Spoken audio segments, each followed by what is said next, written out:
नमस्कार साथियों, आपका अपना ITI यूट्यूब चैनल में आप सभी लोगों का हार्दिक स्वागत है।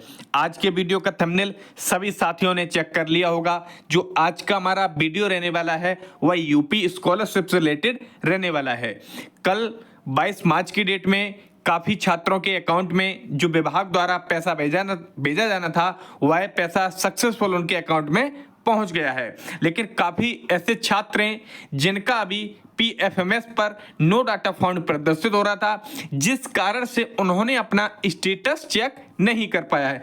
हम आपको इस वीडियो में बताएंगे कि जिनका फॉर्म सत्यापन नहीं हुआ है, जिनका फॉर्म डिस्ट्रिक्ट लेवल से सत्यापित नहीं हुआ है, या जिनके में नो डाटा फाउंड का भी ऑप्शन आ रहा है, या जिनके में अभी वैलिडेट हो चुका है और अप्रूव भी हो चुका है लेकिन उनका पैसा उनके अकाउंट में नहीं पहुंचा है। सारी क्वारी जो इंपॉर्टेंट क्वेश्चंस हैं, जो सभी छात्रों के क्वेश्चन है, बार बार हमें कमेंट के माध्यम से मिल रहे हैं।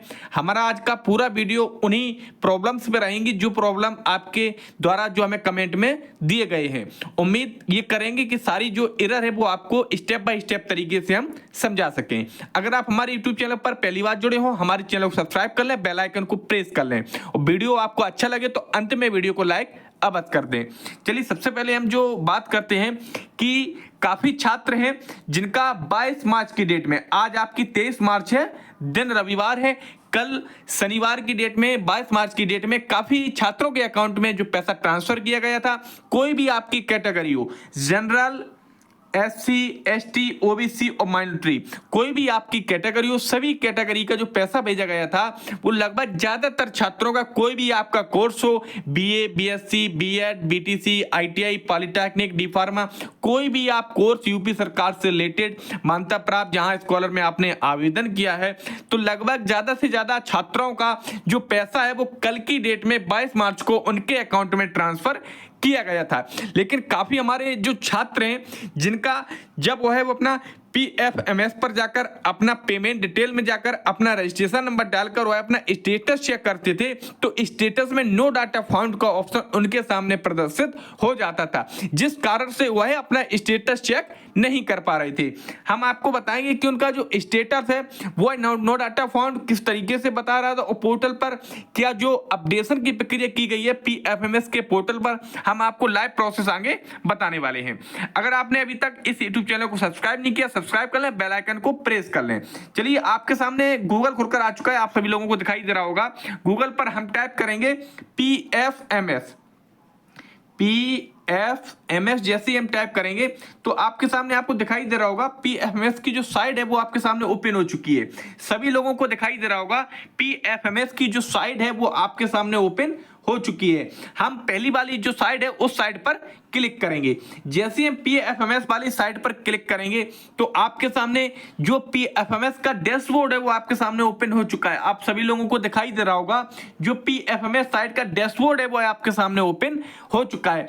अब आपको क्या करना है, हमने आपको बताया था आपको पेमेंट स्टेटस वाले आइकन पर क्लिक करना है। जैसे ही आप पेमेंट स्टेटस वाले आइकन पर क्लिक करेंगे, अब आपको किस पे क्लिक करना है, DBT स्टेटस ट्रैकर वाले ऑप्शन पर। इसमें क्या अपडेट किया गया है विभाग की तरफ से, आप जैसे ही आप इस पर क्लिक करेंगे तो आपके सामने एक जो एरर है चेक करने की, देखिए अब आपके सामने जो देखिए एरर आप सभी लोगों को दिखाई दे रही होगी, इस एरर आप सभी लोगों को दिखाई दे रहा होगा, server system server model failed expectation. क्या हुआ है कि इस सर्वर पे जो अभी अपडेशन की प्रक्रिया चल रही है, आप सभी लोगों को दिखाई दे रहा होगा, यह जो एक पॉपअप बन के आ रहा है, जो लाइन एक रेड लाइन में आपके सामने आ रही है, यह पोर्टल पर जो काफी लोगों का जो स्टेटस नो डाटा फाउंड का ऑप्शन आ रहा था, वह विभाग की तरफ से इस साइड में अपडेशन की प्रक्रिया की गई है। तो अभी आपको दिखाई दे रहा होगा ये जो एरर है वो अभी आ रही है।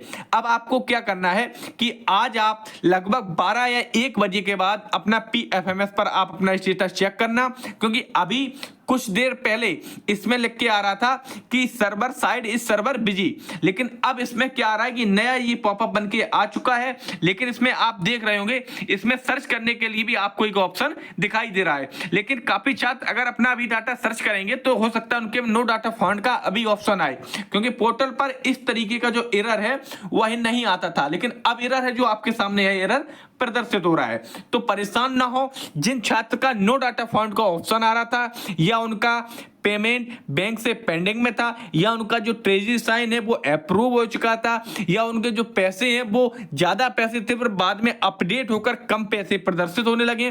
तो ऐसे छात्रों को परेशान नहीं होना है, उन्हें इंतजार करना है 2 से 3 दिन तक। जो उनका अकाउंट में जो पैसे हैं जिनका पेमेंट बैंक द्वारा पेंडिंग में है, तो उनका सारा जो पेमेंट रुका हुआ है 2 से 3 दिन में उनके अकाउंट में ट्रांसफर किया जाएगा। और हमने आपको हर वीडियो में हम आपको बताते रहे हैं कि जिन छात्राओं का अभी पेमेंट 2-4 दिन में नहीं आएगा तो उनका पेमेंट 31 मार्च से पहले उनके अकाउंट में ट्रांसफर कर दिया जाएगा, जिनका स्टेटस बिल्कुल हर जगह से वेरीफाई हो चुका है और पीएफएमएस पर उनके रुपए भी प्रदर्शित होने लगे हैं और ट्रेजरी साइन वगैरह भी अप्रूव हो चुके हैं, बैंक द्वारा भी अप्रूव हो चुका है। तो उन्हें परेशान नहीं होना, केवल धैर्य धारण रखना है और इंतजार करना है कि 31 मार्च से पहले उनका पैसा उनके अकाउंट में ट्रांसफर कर दिया जाएगा। अब आप एरर देख रहे हो, ये एरर हो सकती है 2 से 3 घंटे में। जो एरर है ये पोर्टल से हटा दी जाएगी, क्योंकि पोर्टल अपडेशन की प्रक्रिया में था। काफी ज्यादातर छात्र जिनका डाटा नो डाटा फाउंड आता था, जैसे वह अपना स्टेटस चेक करते थे। तो उम्मीद रही होगी सभी छात्रों को, जो वीडियो हमने बताया है, वीडियो में एक एरर थी कि जो नो डाटा फाउंड की एरर थी। काफी छात्र जो परेशान हो रहे थे कि सर हमारा बार बार हम अपना स्टेटस चेक कर रहे हैं, तो उसमें नो एरर का जो ऑप्शन है उनके सामने बार बार प्रदर्शित हो रहा था। अब छात्र को परेशान नहीं होना है, 2 से 3 घंटे बाद अपना जब आप स्टेटस चेक करेंगे तो उनका स्टेटस में आप चेक कर पाएंगे कि आपका पेमेंट लगा है या नहीं लगा, आपका जो एनपीसीआई वगैरह है वो आपकी अप्रूव हुई है अप्रूव नहीं हुई है। तो छात्र को परेशान नहीं होना है। काफी छात्र इसलिए भी परेशान है कि उनका फर्स्ट इंस्टॉलेशन, उनका केवल फर्स्ट इंस्टॉलेशन है वो उनके बैंक अकाउंट में ट्रांसफर किया गया है। तो काफी ऐसे छात्र हैं वो परेशान ना हो, 31 मार्च से पहले जो आपका सेकंड इंस्टॉलेशन भी है वो आपके अकाउंट में ट्रांसफर किया जाएगा, क्योंकि सरकार का एक नियम होता है देने का, कितना फंड है किस हिसाब से उसे मैनेज करना है, उस हिसाब से जो पैसा आपको सेकंड इंस्टॉलेशन में अगर आपको निर्धारित किया जाएगा तो आपको सेकंड इंस्टॉलेशन में आपका जो पैसा है वह आपके पास ट्रांसफर किया जाएगा। उम्मीद रही होगी सभी छात्रों को वीडियो क्लियर रहा होगा। अगर वीडियो में फिर भी कोई ऐसी जानकारी है जो छूट रही है तो आप हमें कमेंट लिखें, हमारा पूरा प्रयास रहेगा आपकी कमेंट का जवाब देने का। तो सभी साथियों का इस YouTube चैनल पर जुड़ने के लिए बहुत बहुत धन्यवाद।